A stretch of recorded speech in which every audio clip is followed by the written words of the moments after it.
बहुत पुरानी बात है। धारा नगरी में गंधर्वसेन नाम का एक राजा राज करते थे। उसके 4 रानियां थीं। उनके 6 लड़के थे जो सबके सब बड़े ही चतुर और बलवान थे। संयोग से एक दिन राजा की मृत्यु हो गई और उनकी जगह उनका बड़ा बेटा शंख गद्दी पर बैठा। उसने कुछ दिन राज किया, लेकिन छोटे भाई विक्रम ने उसे मार डाला और स्वयं राजा बन बैठा। उसका राज्य दिनोंदिन बढ़ता गया और वह सारे जम्बूद्वीप का राजा बन बैठा। एक दिन उसके मन में आया कि उसे घूमकर सैर करनी चाहिए और जिन देशों के नाम उसने सुने हैं उन्हें देखना चाहिए। सो वह गद्दी अपने छोटे भाई भर्तृहरि को सौंपकर योगी बनकर राज्य से निकल पड़ा। उस नगर में एक ब्राह्मण तपस्या करता था। एक दिन देवता ने प्रसन्न होकर उसे एक फल दिया और कहा कि इसे जो भी खाएगा वह अमर हो जाएगा। ब्राह्मण ने वह फल लाकर अपनी पत्नी को दिया और देवता की बात भी बता दी। ब्राह्मणी बोली, हम अमर होकर क्या करेंगे? हमेशा भीख मांगते रहेंगे। इससे तो मरना ही अच्छा है। तुम इस फल को ले जाकर राजा को दे आओ और बदले में कुछ धन ले आओ। यह सुनकर ब्राह्मण फल लेकर राजा भर्तृहरि के पास गया और सारा हाल कह सुनाया। भर्तृहरि ने फल ले लिया और ब्राह्मण को 1 लाख रुपए देकर विदा कर दिया।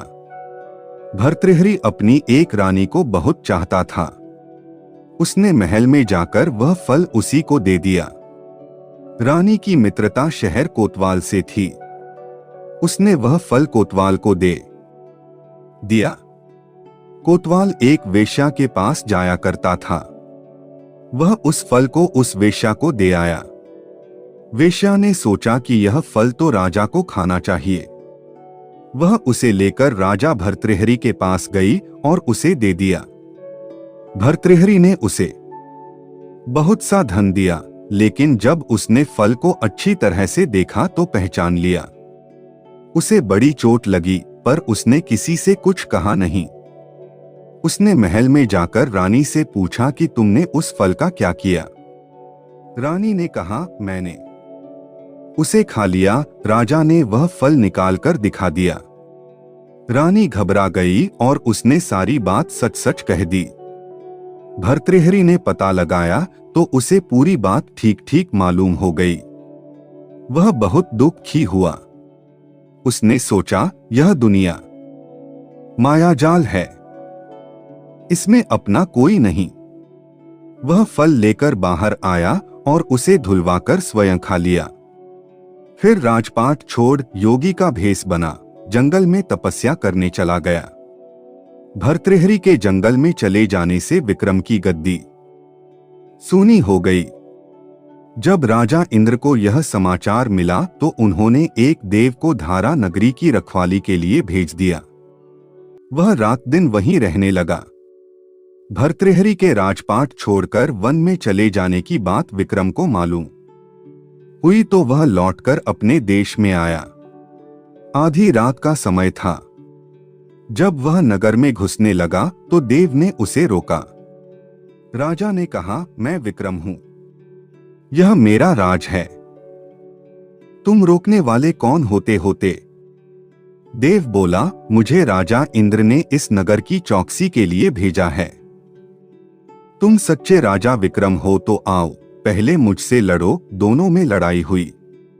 राजा ने जरासी देर में देव को पछाड़ दिया।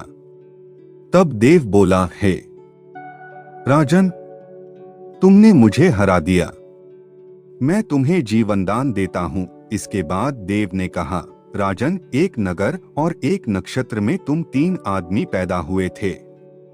तुमने राजा के घर में जन्म लिया, दूसरे ने तेली के और तीसरे ने कुम्हार के। तुम यहाँ का राज करते हो, तेली पाताल का राज करता था। कुम्हार ने योग साधकर तेली को मारकर शमशान में पिशाच बना सिरस के पेड़ से लटका दिया है।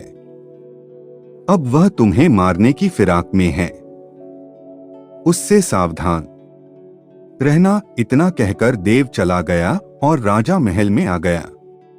राजा को वापस आया देख सबको बड़ी खुशी हुई। नगर में आनंद मनाया गया। राजा फिर राज करने लगा। एक दिन की बात है कि शांतिशील नाम का एक योगी राजा के पास दरबार में आया और उसे एक फल देकर चला गया।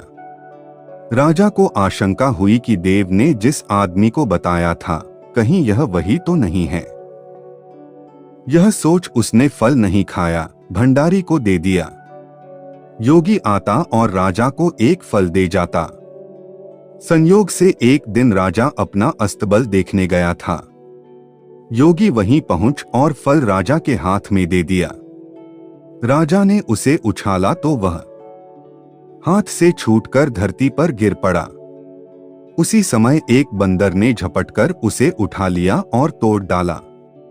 उसमें से एक लाल निकला जिसकी चमक से सबकी आंखें चौंधिया गईं। राजा को बड़ा अचरज हुआ। उसने योगी से पूछा, आप यह लाल मुझे रोज क्यों दे जाते हैं? योगी ने जवाब दिया, महाराज, राजा, गुरु, ज्योतिषी, वैद्य और बेटी, इनके घर कभी खाली हाथ नहीं जाना चाहिए। राजा ने भंडारी को बुलाकर पीछे के सब फल मंगवाए। तुड़वाने पर सब में से एक एक लाल निकला। इतने लाल देखकर राजा को बड़ा हर्ष हुआ। उसने जौहरी को बुलवाकर उनका मूल्य पूछा। जौहरी बोला, महाराज, ये लाल इतने कीमती हैं कि इनका मोल करोड़ों रुपयों में भी नहीं आंका जा सकता। एक एक लाल एक एक राज्य के बराबर है। यह सुनकर राजा योगी का हाथ पकड़कर गद्दी पर ले गया। बोला, योगीराज, आप सुनी हुई बुरी बातें दूसरों के सामने नहीं कही जाती। राजा उसे अकेले में ले गया। वहां जाकर योगी ने कहा, महाराज, बात यह है कि गोदावरी नदी के किनारे मसान में मैं एक मंत्र सिद्ध कर रहा हूं। उसके सिद्ध हो जाने पर मेरा मनोरथ पूरा हो जाएगा। तुम एक रात मेरे पास रहोगे तो मंत्र सिद्ध हो जाएगा। एक दिन रात को हथियार बांधकर तुम अकेले मेरे पास आ जाना। राजा ने कहा, अच्छी बात है। इसके उपरांत योगी दिन और समय बताकर अपने मठ में चला गया। वह दिन आने पर राजा अकेला वहां पहुंचा। योगी ने उसे अपने पास बिठा लिया। थोड़ी देर बैठकर राजा ने पूछा, महाराज, मेरे ये क्या आज्ञा है?